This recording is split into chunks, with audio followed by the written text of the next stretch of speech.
Welcome to today's explainer. We're jumping right into part 4 of a fantastic 10-part tutorial called Generative AI for Everyday Life, a friendly guide for older adults. Now, this is put together by Virtualization Options LLC. They're a Colorado-based research, education, and advisory group, and they designed this specifically for curious older adults who are ready to explore the future completely at their own pace. We're going to break down generative AI today with absolutely zero confusing jargon, just focusing on practical, fun tools you can use in your everyday life. Okay, let's take a quick look at our roadmap for today. First, welcome to generative AI. Second, what is AI anyway? Third, your helpful digital friend. Fourth, creating pictures with words. And finally, beginner-friendly AI tools. All right, Section 1, welcome to Generative AI, exploring the future at your own pace. You know, the absolute most important thing to remember today is that there is no rush. None at all. This is a brand new frontier, and we're going to walk through it step by step together in a completely unhurried, stress-free environment. Just exploring a new tool on a laptop together, sharing a smile. That is our ultimate goal today.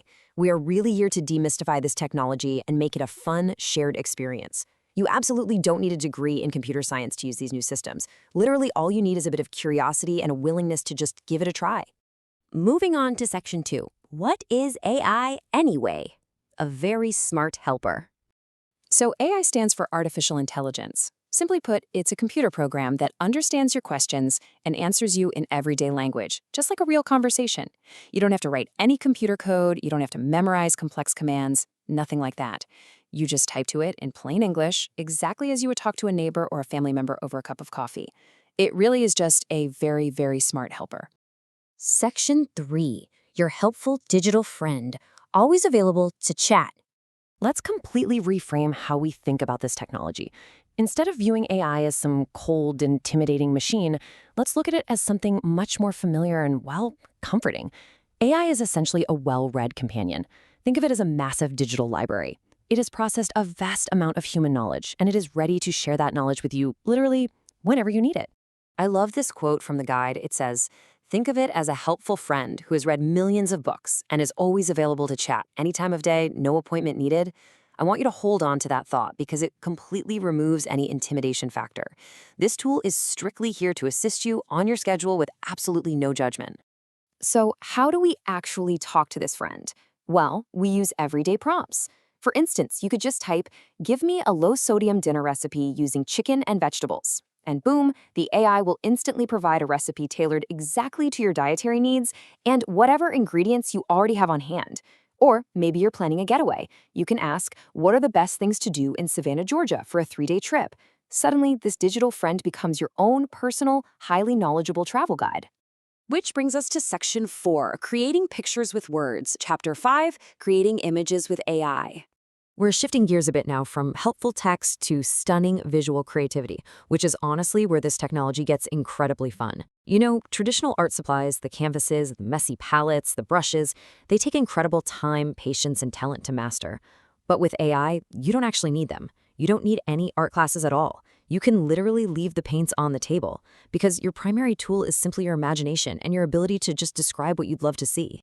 Turn your words into pictures. I know, it sounds like science fiction, doesn't it? But it's a reality right now. The AI acts as your hands. You just provide the everyday words, a simple description of a scene, and the computer instantly paints the picture for you.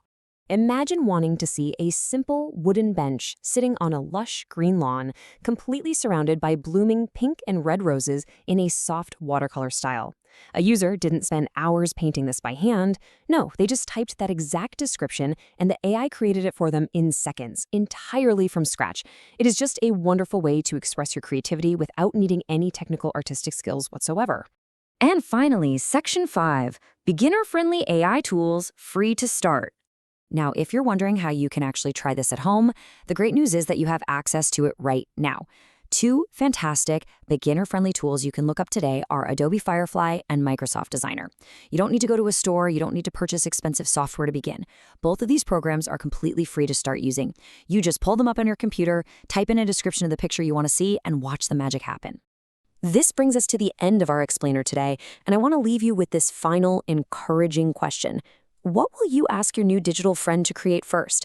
Whether it's a custom recipe for dinner tonight, a detailed itinerary for a dream vacation, or a beautiful watercolor painting of your favorite flower, the possibilities really are endless. I hope this structured look at generative AI leaves you feeling empowered, entirely unintimidated, and incredibly inspired to start your own creative journey today. Dive in, have fun with it, and keep learning.